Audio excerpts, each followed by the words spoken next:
My name is Yashraj Saxena and my project is Machine Learning in the Quantum and Classical Domain.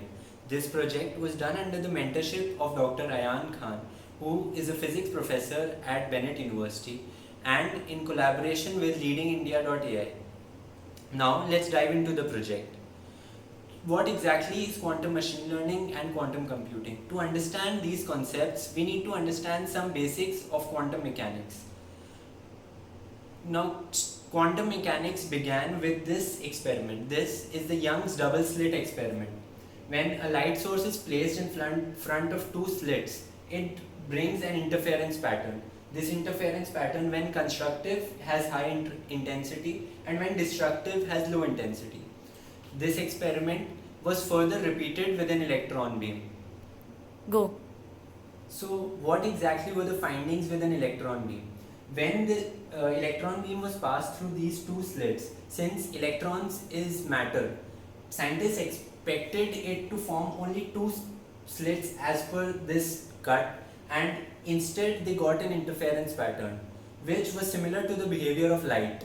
Now, scientists thought that these electrons collided with amongst themselves and formed this interference pattern, so they decided to shoot electrons one at a time. Now, when electrons were shot one at a time and the results were observed an hour or two later, they still got an interference pattern.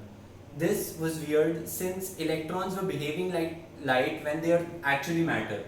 So to further experiment this, they placed an observing device near these slits to actually see where each of these electrons was passing through. Was it through the first slit or the second slit?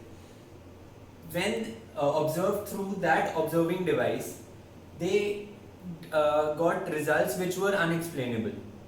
The electrons, instead of creating an interference pattern now, were creating only two slits, which was what they had originally expected. Why was this? Why only under observation did the electron behave like matter and at all other times it behaved like light?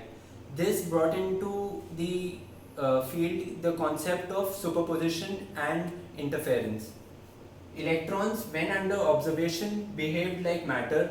This was the crux of quantum mechanics and quantum computing. Here begins quantum computing. Since classical computing represents only two bits, 0 and 1, all your classical computers, whatever code they have, whatever data they store, is in the form of some combination of 0 and 1. Now, how quantum computing is different? Quantum bits are actually known as qubits.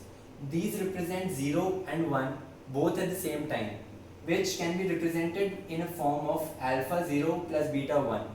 Now, what alpha and beta are? Alpha and beta are actually the probabilities of finding a 0 at that time, and beta is the probability of finding a 1 at that time.